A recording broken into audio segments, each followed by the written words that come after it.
I'm Amy Harper. I live in a quiet, tree-lined suburb of Ohio with my husband, David, in a house we spent 3 years painstakingly renovating. For the last decade, I've dedicated my life to teaching literature at the local high school, finding joy in the quiet rhythm of grading papers and morning coffee. But beneath the surface of our white picket fence life, a storm was brewing that would eventually level everything I thought I knew about love and loyalty. Before this story unfolds, I'd love to connect with you. Please let me know in the comments where you're watching from and what time it is in your corner of the world. It's amazing to see how far these stories can travel. Our marriage wasn't built on grand gestures, it was built on the small, steady sacrifices that I believed were the foundation of a lasting partnership. When David and I first married in our early 20s, we had nothing but a shared vision and my steady paycheck from the school district. He was a dreamer with a passion for real estate, and I was the safety net that allowed him to jump. For 5 years, I worked double shifts, taking on summer school and tutoring, just so he could focus on building his development firm without the crushing weight of immediate bills. I remember the nights we spent eating ramen on the floor of our tiny studio apartment, tracing floor plans on napkins. I was happy to do it because I believed in him. I believed in us. By our 8th anniversary, David's hard work finally paid off. His firm, Harper Developments, took off, and suddenly the ramen was replaced by 5-course dinners and the studio was replaced by a 4-bedroom colonial. But as the bank account grew, the man I married seemed to shrink away. He became obsessed with the image of success, the right watch, the right car, and the right social circle. I remained the same Amy, still finding beauty in my classroom and my garden, but I started to feel like a relic of his broke past that he was trying to polish or hide. I told myself it was just the stress of the business, a phase he would grow out of once the next big deal closed. I spent my weekends hosting dinners for his potential investors, smiling until my face ached, and listening to David boast about his self-made success. He rarely mentioned the years I carried the financial burden. I didn't mind the lack of credit, I wasn't in it for the praise, but I did mind the growing distance. He started coming home later, blaming late-night site visits and emergency meetings with the city council. We were living under the same roof, but we were miles apart. I stayed because I remembered the boy who used to bring me wildflowers from the side of the road. I didn't realize that boy was long gone, replaced by a man who valued acquisition over appreciation. The first crack in the glass appeared on a Tuesday in November. David had come home well after midnight, stumbling slightly and smelling of expensive bourbon and something else, something floral and cloying. He claimed he had been celebrating a closed deal with Rob, his best friend and consultant. I helped him out of his blazer, and as I went to hang it up, the scent hit me again.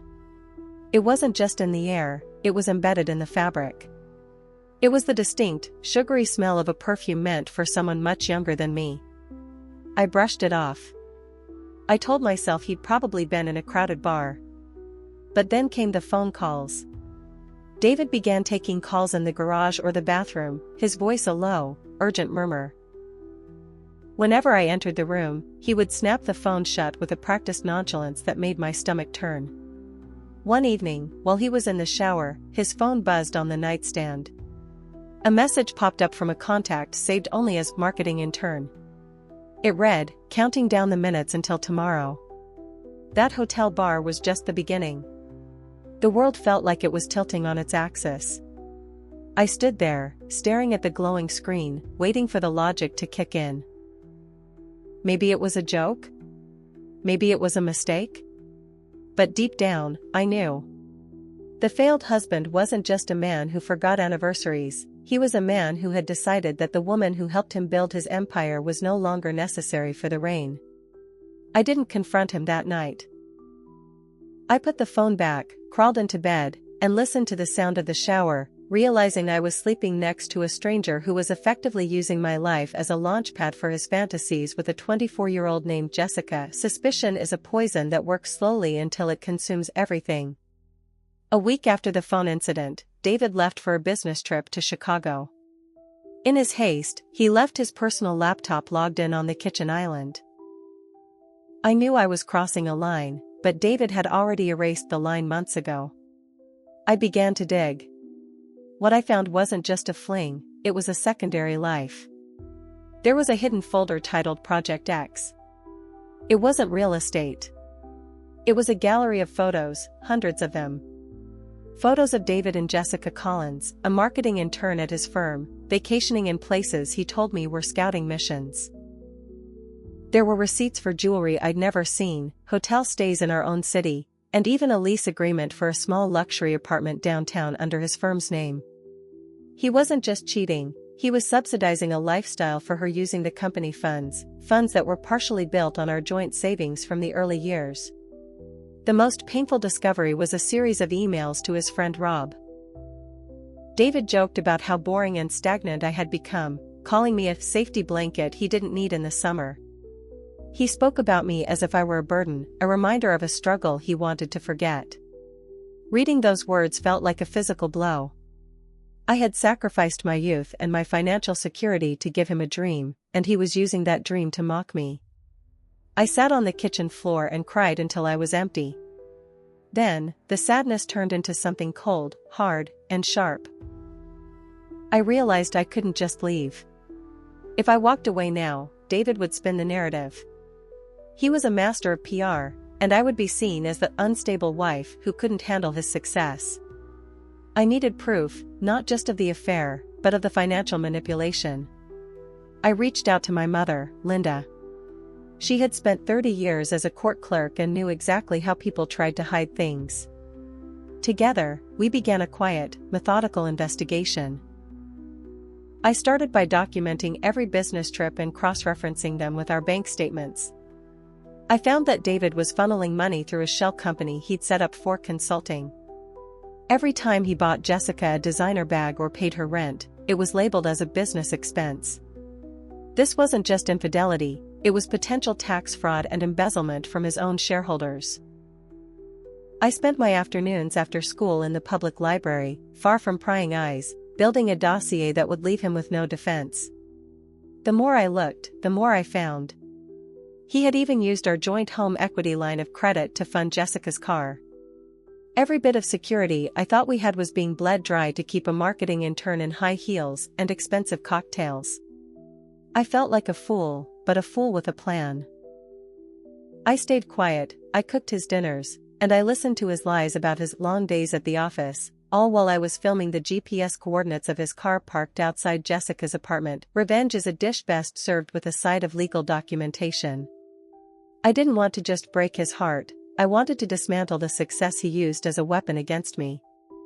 I hired a lawyer quietly, someone David didn't know, and presented my evidence. But the real plan involved David's pride.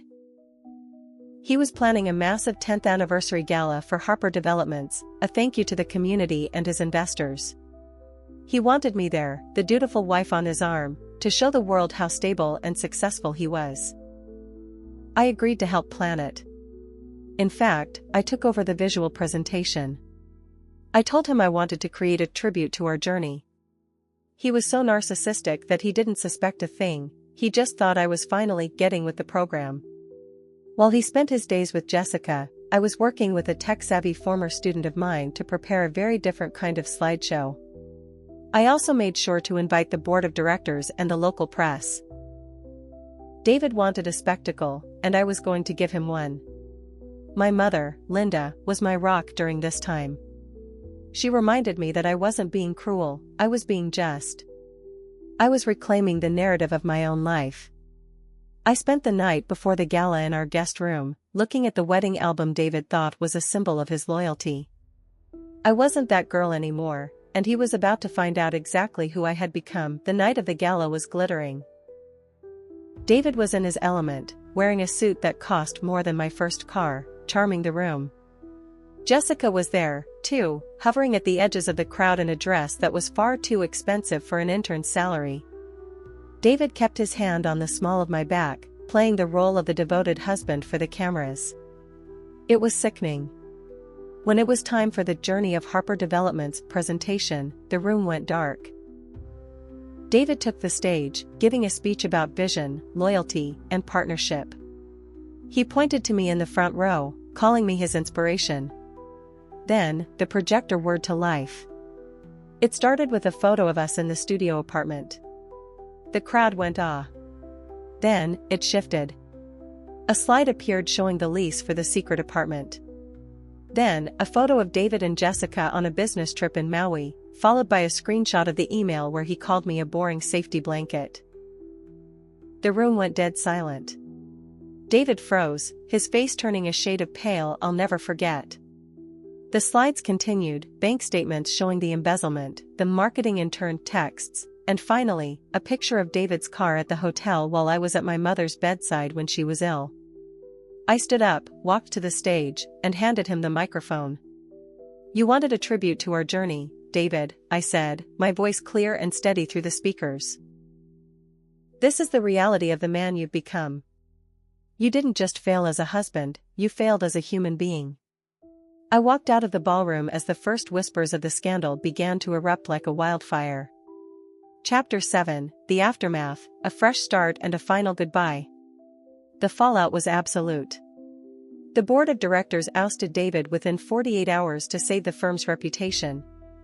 The legal evidence I'd gathered ensured that our divorce settlement reflected his financial misconduct.